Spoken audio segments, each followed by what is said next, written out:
That is Newton's first law. Newton's first law सबको मालूम है ना? Everybody knows na Newton's first law. Any object at rest will remain at rest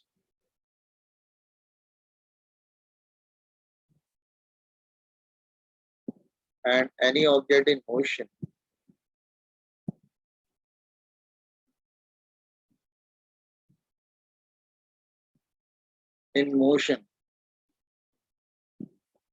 will continue in a state of motion. इसके आगे क्या statement था? Yes, क्या statement था बेटा? कंप्लीट करिए Sir, until an external force is Yes, applied until to an external force is applied to the object. एक word आपने मिस किया सब दोनों लोगों ने. Unless and until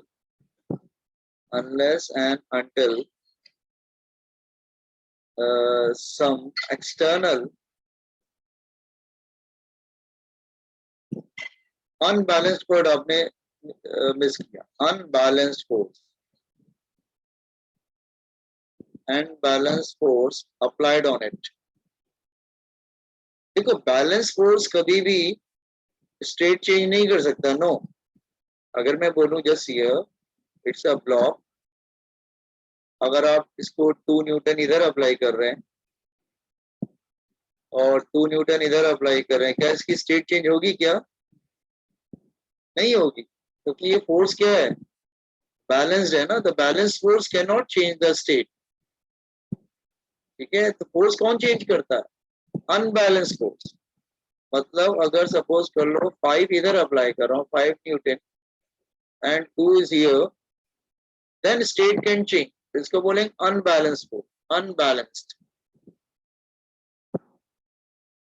तो कौन चेंज करेगा स्टेट? बैलेंस की अनबैलेंस? अनबैलेंस चेंज करेगा ना. ये बात क्लियर हुआ? ठीक है ना, सबको समझ में आ रहा है स्टेटमेंट? तो बताओ, स्टेटमेंट में किसी डाउट है? कोई ऑब्जेक्ट अगर रेस्ट पे रहता है तो हमेशा रेस्ट पे रहता है, और कोई ऑब्जेक्ट अगर मूव करेगा तो हमेशा मूव करता रहेगा. Unless and until some external unbalanced force applied on it. अच्छा, मैं क्वेश्चन पूछता हूँ. अगर आप सपोज कर लो बाइसिकल चला रहे हो, बाइसिकल के लिए चलाने के लिए आपको पैडलिंग करना पड़ता है. सपोज आपने बाइसिकल चलाते चलाते आपने क्या किया? पैडलिंग स्टॉप कर दिया. तो what will happen? Bicycle will slow down, वो स्लो होती जाएगी and after some time bicycle stops. तो my question is why bicycle stops? Bicycle क्यों रुक गया? Because there is no external force applied on the bicycle to move it. नहीं नहीं नहीं, ये ओल्ड स्टेटमेंट है. बाद में ये स्टेटमेंट रिजेक्ट कर दिया गया था. सर वहाँ फ्रिक्शनल फोर्स लगेगा ना. यस. सिग्नल फोर्स लगेगा. हाँ, कोई ऑब्जेक्ट इसलिए नहीं रुक जाता है कि आप फोर्स अप्लाई करना बंद कर देते हो. कोई ऑब्जेक्ट इसलिए रुक जाता है क्योंकि उसको अपोज करने वाला कोई नेचुरल फ्रिक्शन प्रेजेंट रहते हैं, इसलिए वो रुक जाता है. ठीक है, तो ये जो आपने स्टेटमेंट बोला था, पहला स्टेटमेंट यही आया था कि जब फोर्स अप्लाई करते हैं तो ऑब्जेक्ट की स्टेट चेंज होती है. लेकिन बाद में इसको चेंज किया गया कि नहीं, ऑब्जेक्ट अगर अपनी मोशन में है वो तब तक अपने मोशन में रहेगा. अगर साइकिल कोई चल रही तो चलती रहेगी जब तक आप फ्रिक्शन उसको रोकेगा नहीं ना, वो रुकेगी नहीं. सपोज अगर कोई ऐसी रोड अज्यूम कर लो जिसमें कोई फ्रिक्शन नहीं, लेट अज्यूम इट, अज्यूम तो कर सकते हैं, और कोई बाइसिकल चल रही है और सपोज पैडलिंग बंद कर दो, तो फ्रिक्शन नहीं है, तो क्या बाइसिकल रुकेगी? क्या नहीं रुकेगी. इसका मतलब क्या है कि friction force is responsible to stop bicycle. Is it clear what I am saying? So any object at rest will remain at rest. Any object in motion will continue in a state of motion unless and until some external unbalanced force applied on it. I think Newton's first law clear to everyone. Yes, Then sir. comes inertia. What is inertia? Yes. Anybody? Inertia क्या होता है?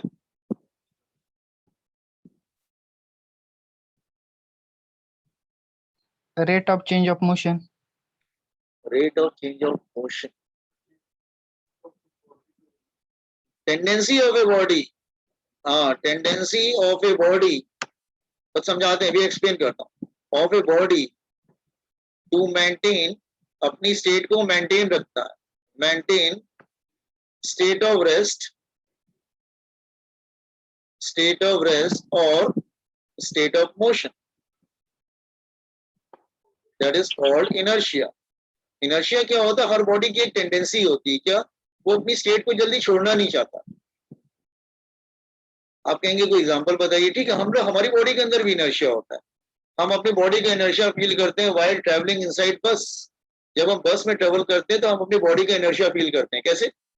Suppose अगर बस stationery है, आप standing position में हो, आप रुके नहीं हो, मतलब आप बैठे हुए नहीं हो, आप खड़े हुए हैं, तो क्या होगा? सपोज बस ड्राइवर ने सडनली बस स्टार्ट कर दिया, आपकी बॉडी कौन सी स्टेट में थी? स्टेट ऑफ रेस्ट, क्योंकि बस रुकी हुई थी।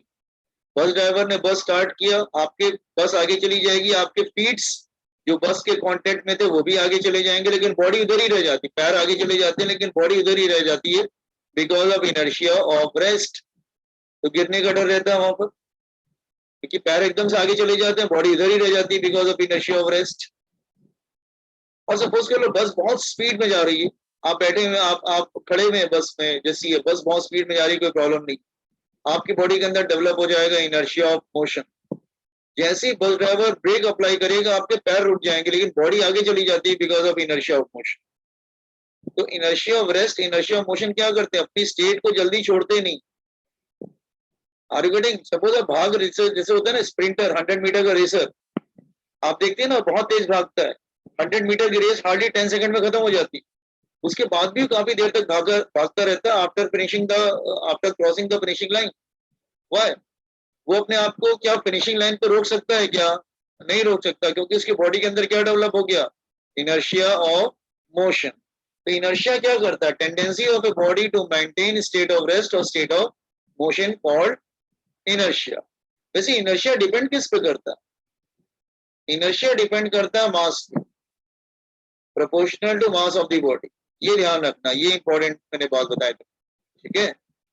अगर बॉडी का मास कम होगा तो इनर्शिया भी कम होगा, और बॉडी का मास ज्यादा होगा तो इनर्शिया भी ज्यादा होगा। वो अपनी स्टेट को देर तक मेंटेन रखेगा। कौन? जिसका मास ज्यादा होगा।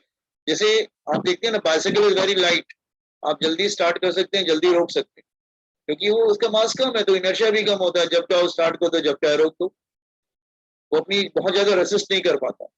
लेकिन एक ट्रक और लॉरी जो होता है वो जल्दी स्टार्ट नहीं होता है, क्योंकि बहुत हैवी होता है, और जब स्टार्ट हो जाता है तो जल्दी रुकता नहीं है। इसका मतलब किसी बॉडी का इनर्शिया किस पे डिपेंड करता है? Tendency to maintain state of rest और स्टेट ऑफ मोशन किस पे डिपेंड करता है? मास ऑफ द बॉडी पे डिपेंड करता है। So are you getting why inertia is proportional to mass? Yes, sir. Okay. Then third point, that is called linear momentum. Momentum क्या होता है? That is a product of mass and velocity. Okay. It is defined as product of mass and velocity. इसकी कोई definition नहीं होती. It is defined as product of mass and velocity. देखो, momentum एक effect है। आप कहेंगे इफेक्ट कब आता है? When mass and velocity combine. इसीलिए इसका फॉर्मूला होता है m into v, mass into velocity. ठीक है, मास इंटू वेलोसिटी। ठीक है, इसका एसआई यूनिट क्या होगा?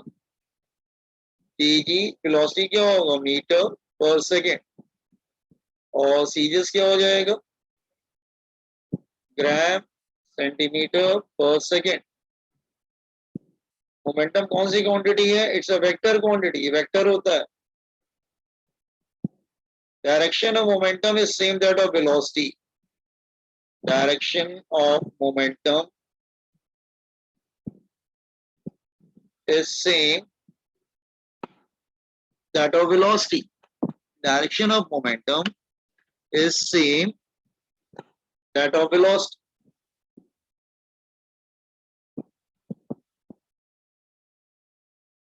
तो वेक्टर फॉर्म कैसे लिखेंगे? P is equal to m into v, कुछ लोगों ने वेक्टर नहीं पढ़ा होगा, वेक्टर रिप्रेजेंट करने के मेथड क्या होता है, उसके ऊपर एरो लगाते हैं. Are you getting the first law, inertia and momentum? Pop it on fast. That on the main points only.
Once you complete, inform me. इसको लीनियर मोमेंटम बोलते हैं, मास इनटू वेलोसिटी.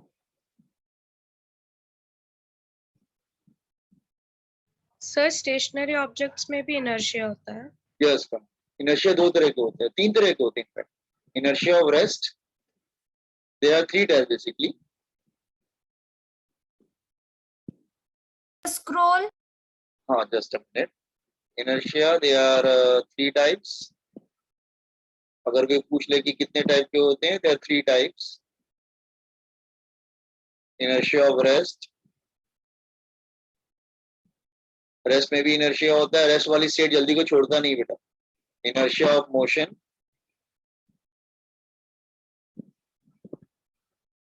और एक होता है inertia of direction. Inertia of direction क्या होता है? सपोज कोई पार्टिकल अगर सर्कुलर मोशन कर रहा है, let's say I am taking inertia of direction. कोई स्प्रिंग है और कोई स्टोन है, तो अगर स्प्रिंग ब्रेक हो जाएगी, स्प्रिंग विल ब्रेक. अगर स्प्रिंग ब्रेक हो जाएगा तो व्हाट विल हैपन? ये पार्टिकल किधर चला जाएगा? Along the tangent. Tangent. Tangent चला जाएगा because of inertia of direction. Rest में भी इनर्शिया होता है, रेस्ट वाली स्टेट भी जल्दी नहीं छोड़ती बेटा. आप फैन स्विच ऑन करो ना जल्दी, कोई भी मशीन स्टार्ट करो, क्या इमीडिएटली फुल स्पीड पे आ जाती है? क्या नहीं आती है ना. कोई भी मशीन स्टार्ट करो, स्टार्ट वेरी स्लो. क्यों? करंट तो पूरा मिल रहा है, तो स्पीड में आनी चाहिए ना. तो स्लो क्यों स्टार्ट होती है?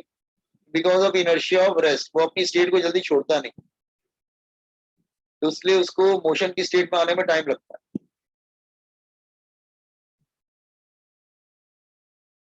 Linear momentum. Then Newton's second law. Anybody, what is Newton's second law? कोई मुझे बता सकते हैं न्यूटन सेकंड लॉ क्या होता है?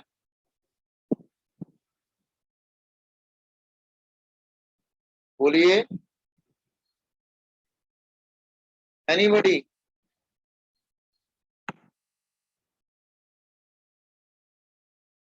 Sir, rate of change of linear momentum of rigidity body is directly proportional to the applied force and take place in the direction of applied force.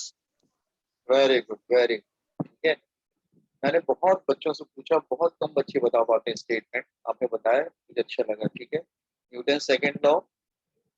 Just ये Newton second law क्या होता है? Look here. Let's say any car is there,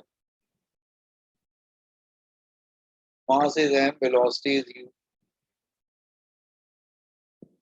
ये से अगर suppose कर लो force apply किया गया, उसका वेलोसिटी, मास में कोई चेंजेस नहीं हुए, वेलोसिटी चेंज हो गया फ्रॉम u टू v.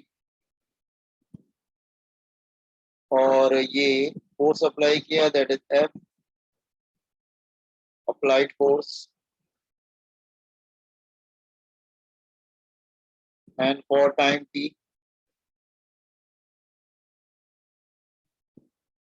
तो आप ये बताइए मोमेंटम का फॉर्मूला, इनिशियल मोमेंटम क्या होगा? मास into velocity. What is the final momentum? m into v. So what is change in momentum?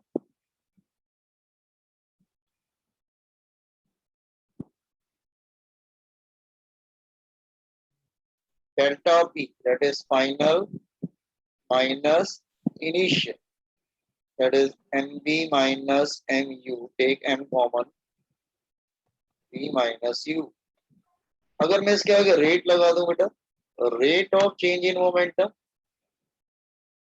Rate मतलब रिस्पेक्ट टू टाइम, तो rate of change in momentum मतलब with respect to time, that is delta P by T, या delta T कर लेते हैं, ऐसा कुछ नहीं है, delta P by delta T. तो according to Newton second law, then according to Newton's second law,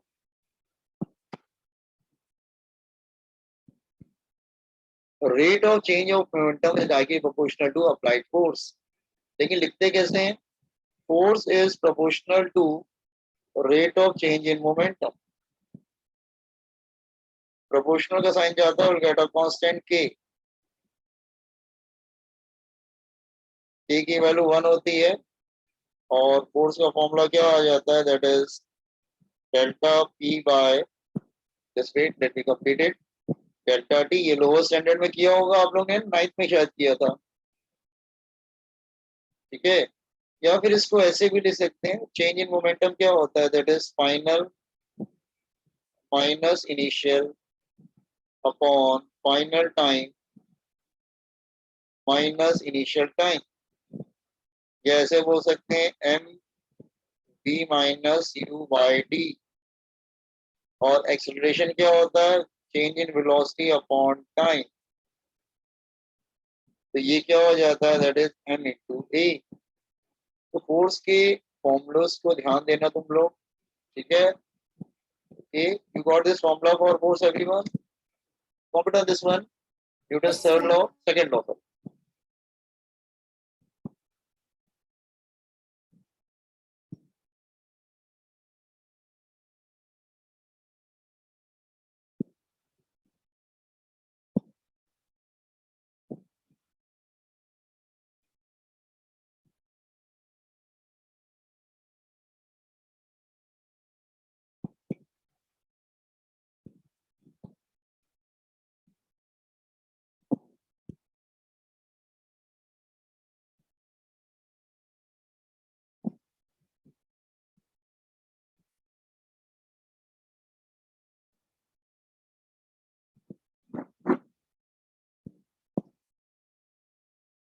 sir नीचे स्क्रॉल कीजिए.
Once you come, everybody completing, just inform me, so I will scroll it.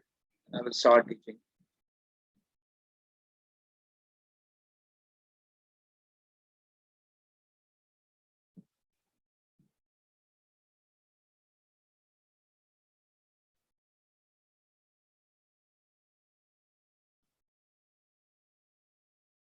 And sir, okay, now force के हमारे पास फॉर्मूले यार, first of all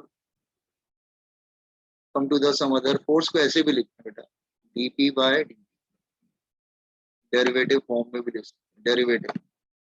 और slope का मतलब होता है tan theta, that is slope, slope of momentum time graph.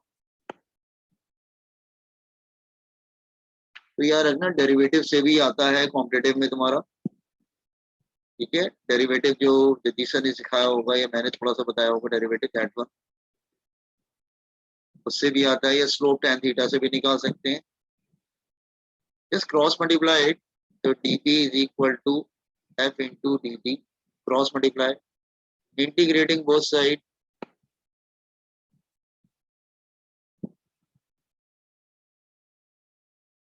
तो इंटीग्रेट करते हैं तो it become change in momentum मिल जाता है, that is final minus initial. आपको दोनों तरफ इंटीग्रेट करना पड़ेगा, 0 टू t, तो इंटीग्रेशन से भी मिल जाता है।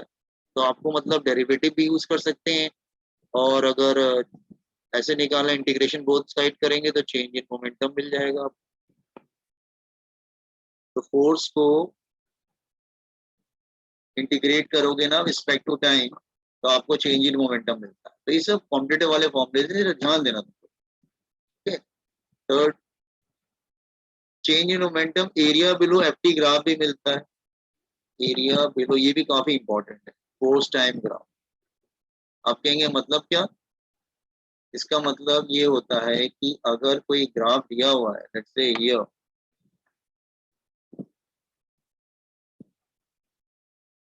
ये टाइम है और ये फोर्स है, और कोई ग्राफ ऐसे दे रखा है, लुक लाइक दिस वे, तो जो इसका जो एरिया होगा, area below the graph, area जो होगा ना वो चेंज इन मोमेंटम होगा।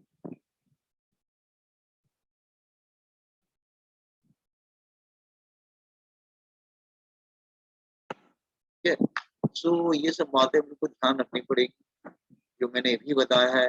तो ये नहीं कि सिर्फ आप एक ट्रेडिशनल फॉर्मूलेज लेके बैठ जाए कि ये एक फॉर्मूला रहेगा, force is equal to M into ए, तो 9th में करते थे, 10th में करते थे। तो जो 9 10 में करते हैं वो 11 12 में जरूर थोड़ी ना करेंगे, थोड़ा सा इम्प्रूव करेंगे, उसमें चेंज करेंगे, थोड़ा सा डेवलप करेंगे थ्योरी को, ठीक है। फॉर्मूला याद रखना, फॉर्मूला तो यही होता है, लेकिन आप डेरिवेटिव से भी निकाल सकते हैं, स्लोप से भी निकाल सकते हैं, इंटीग्रेट करके भी निकाल सकते हैं, और एरिया से भी निकाल सकते हैं। लेकिन एरिया से निकालेंगे, इंटीग्रेट करके निकालेंगे तो चेंज इन मोमेंटम मिलता है, ठीक है। और अगर फोर्स चाहिए तो डेरिवेटिव से करना पड़ेगा।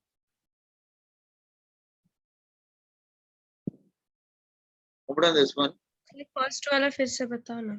फर्स्ट वाला बेटा आपने डेरिवेटिव किया था क्या, जगदीश सर ने आपको डेरिवेटिव कराया होगा, हाँ सर। तो वो है, जैसे dy बाय dx का मतलब जानते हैं क्या होता है, स्लोप होता है, स्लोप, स्लोप मतलब tan थीटा। जैसे मैं समझा रहा हूँ, वेट, जैसे मान लो कि ऐसे कोई ग्राफ, ये x है और ये y है, और ऐसे ग्राफ दे रखा है, इसका एंगल थीटा है, तो जो tan थीटा होता है एक्चुअली वो dy बाय dx होता है, ठीक है। तो यहाँ पर क्या है, जैसे मान लो अगर मैं समझाने की कोशिश कर रहा हूँ,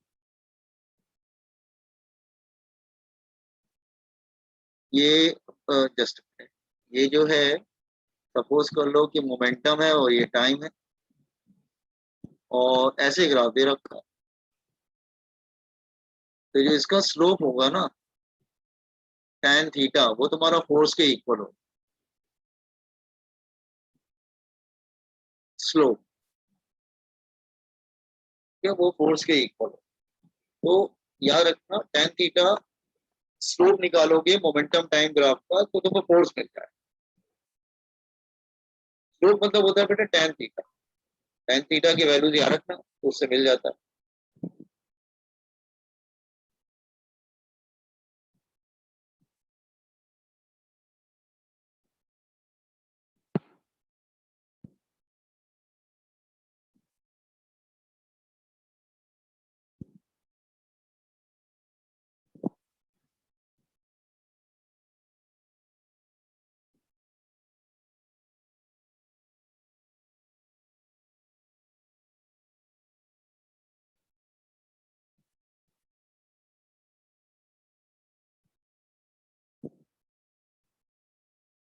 सर थर्ड वाले से भी चेंज इन मोमेंटम मिलता है ना? यस यस, थर्ड वाले से भी change.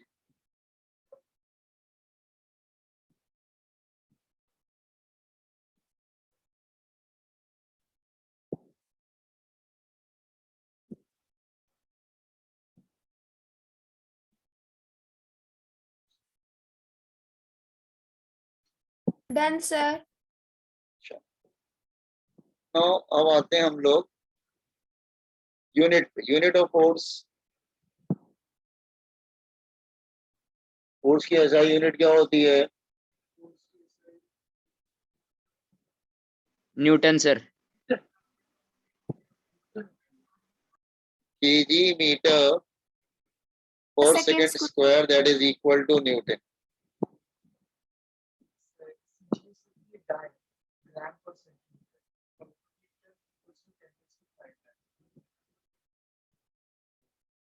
Now, gram centimeter per second square, that is kg meter per second square is equal to 1 Newton. This is called Dan. Dan and Newton, they name a person. How to interconvert it? Interconvert कैसे करेंगे? तो 1 Newton होता है kg meter per second square. kg को ग्राम में करेंगे 1000 ग्राम, metre को centimetre में करेंगे 100 सेंटीमीटर। कितने जीरो आ रहे हैं?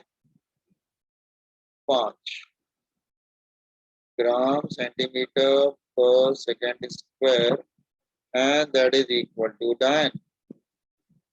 इसका मतलब न्यूटन को डायन में चेंज करने के लिए क्या करना पड़ेगा?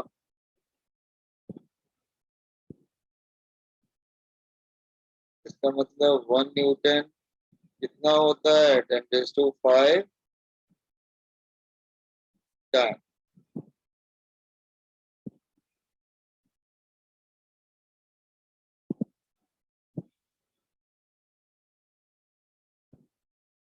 सबको यूनिट समझ में आया?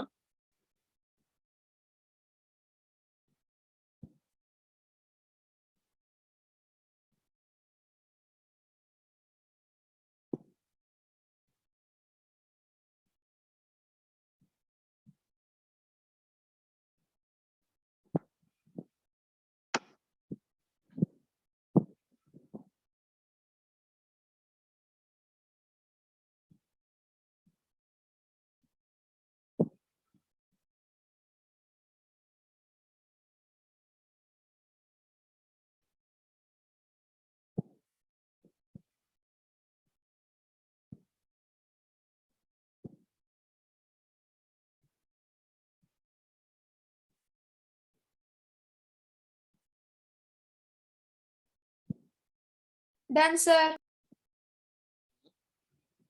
नो, न्यूटन थर्ड लॉ सबको मालूम है, बचपन से पढ़ते आए हैं। To every action there is equal and opposite reaction.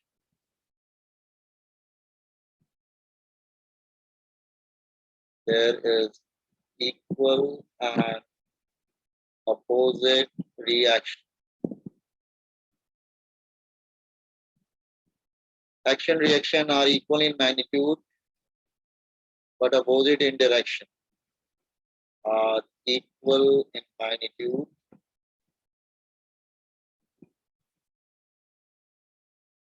but opposite in direction.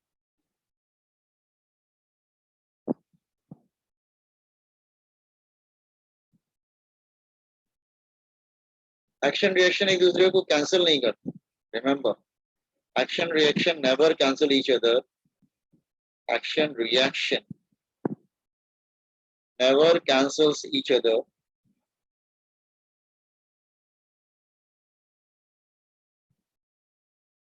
Because they are acting on different bodies.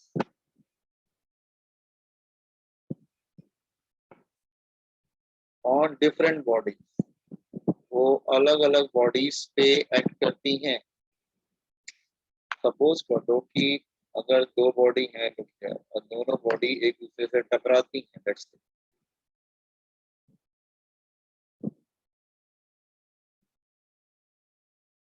से ठीक है, ये दोनों एक दूसरे से टकरा,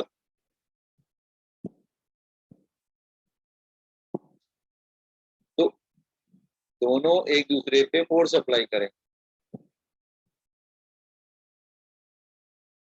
सपोज कर लो इसका मास m1 है, इसका मास m2 है, तो ये क्या होगा, force acting on 2 due to 1, ये क्या हो जाएगा, force acting on 1 due to 2। तो F21 का मतलब force acting on 2 bye 1, F12 का मतलब फोर्स एक्टिंग ऑन 1 बाय 2। तो action and reaction they are equal in magnitude but opposite in direction. इसका मतलब action is equal to minus time reaction. वैसे बहुत मुश्किल होता है जज करना कौन सा एक्शन है कौन सा रिएक्शन है, तो आप हमेशा क्या करिए, एक को एक्शन ले लो, दूसरे को रिएक्शन ले लो, ठीक है। फोर्स क्या होता है, जब magnitude wise they are same, magnitudes are equal, force क्या होता है, mass into acceleration, mass into acceleration. तो कहने का मतलब, अच्छा इसके एग्जांपल बताओ जरा, न्यूटन थर्ड लॉ के।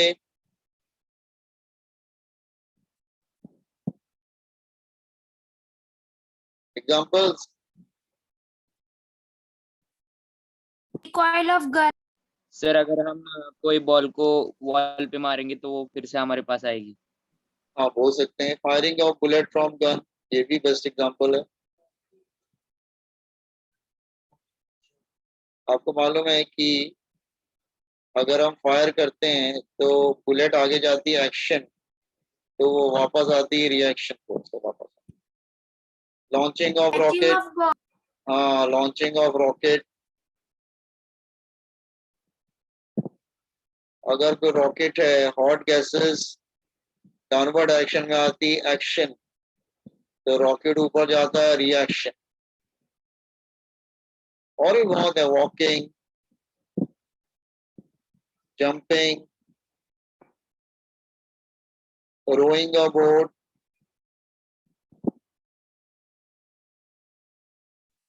टग ऑफ वॉर,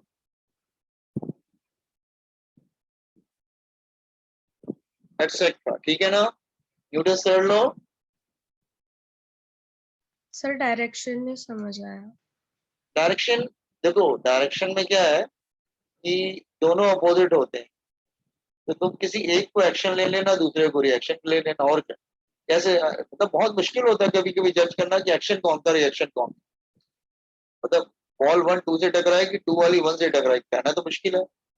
अब दो बॉल आपस में टकराती हैं, आप बोल सकते हैं 1 ने 2 को धक्का दिया, आप बोल सकते हैं 2 ने 1 को धक्का दिया, उसमें क्या है। इसका मतलब हम क्या करते हैं, किसी एक को एक्शन ले लेते हैं, दूसरे को रिएक्शन लेते हैं, और ये दोनों डिफरेंट डिफरेंट बॉडीज पे लगती है, इसलिए वो कैंसिल नहीं करती। ठीक है, जैसे रॉकेट का क्या है, हॉट गैसेस उसके नीचे आएंगी एक्शन, रॉकेट ऊपर जाएगा रिएक्शन। जब गन से बुलेट फायर करते हैं, गन पीछे रिकॉइल करती है, वो टाइम से। सो बहुत सारे एग्जांपल्स होते हैं। न्यूटन थर्ड लॉ, बॉल का बॉल पे थ्रो के प्रोजेक्ट करेंगे, इट विल रिफ्लेक्ट बैक, ठीक है ना। Open this one, Newton third law.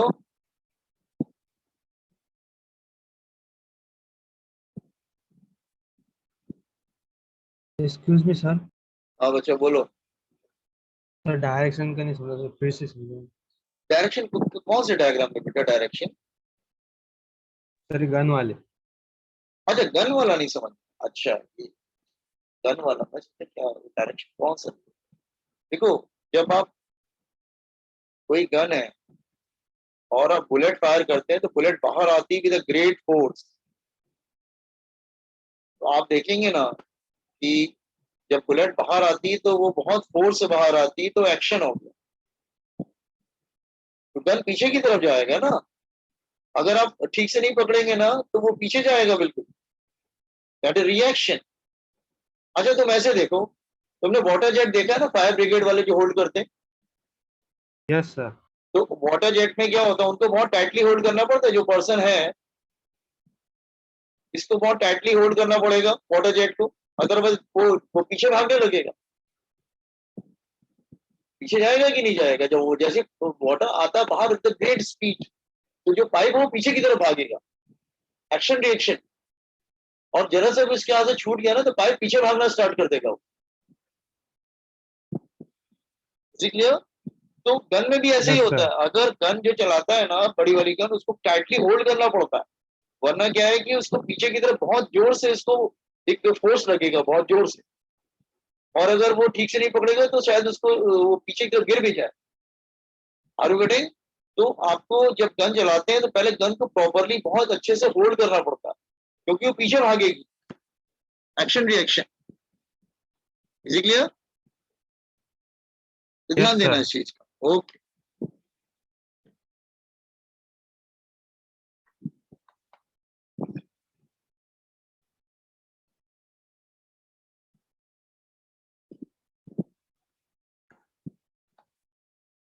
अच्छा लिंक जा रहा है, join with the same link again, फिर से सेम लिंक से आ जाना ज्वाइन करके। Yes, sir.